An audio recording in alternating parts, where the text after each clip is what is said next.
இன்றே டவுன்லோட் செய்து உங்கள் ஃபேவரட் ஷோக்களை என்ஜாய் பண்ணுங்க. மாமா என்னாச்சு? என்னல, என்ன பிரச்சனை? அத்தை சொன்னப்ப கூட நான் நம்பல. உங்க மூஞ்சி அருளே இல்லாம இருக்கு. வெங்கடேஷ் பிரச்சனையை இவங்கிட்ட சொல்லி இவன் நிம்மதியை கெடுக்க வேண்டாம். மாமா என்ன ஆச்சு? என்ன பதிலே சொல்லாம இருக்கிய? இல்ல, அதெல்லாம் ஒண்ணு இல்ல, லேசா தலைவலி. அப்படியா? சாப்பிட்டு படுங்க, நான் தைலம் தேய்ச்சி விடுதேன், எல்லாம் சரியா போயிடும். சரிடி. அண்ணே, என்னண்ணே தனியா ரூம் கோர் சொன்ன? எல்லாம் காரணமா தான் வர சொன்னேன். சொல்லுண்ணே. என்னடா முடிவு எடுத்திருக்க? வீரா விஷயத்துலயாண்ணே?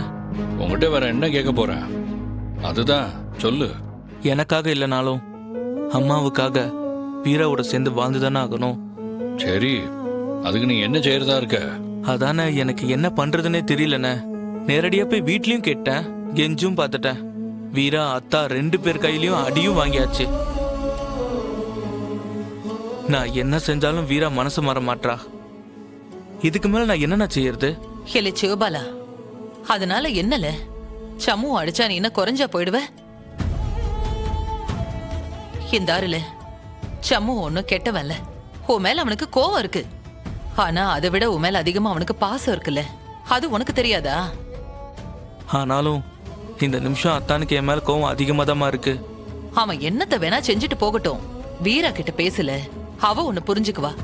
நிச்சயம் நீ பேச பேச அவ உன் வழிக்கு வருவா. மா, என்னை பார்த்தாலே எரிஞ்சு எரிஞ்சு விழுறாமா. கண்ட கண்ட வார்த்தையில என்னை ஏசுறாமா. என்னை என்னதம்மா செய்ய சொல்ற? திட்டிட்டு போகட்டுமே, அதுக்காக இந்த கல்யாணம் எப்படியோ போகட்டும்னு விட்டுட முடியுமா?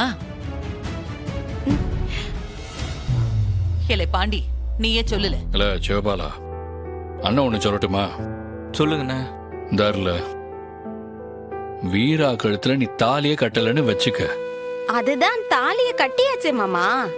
இல்ல அது இல்ல, இங்க பாரு சிவபாலா, உனக்கும் வீராவுக்கும் கல்யாணம் நடந்ததையும் மறந்துரு.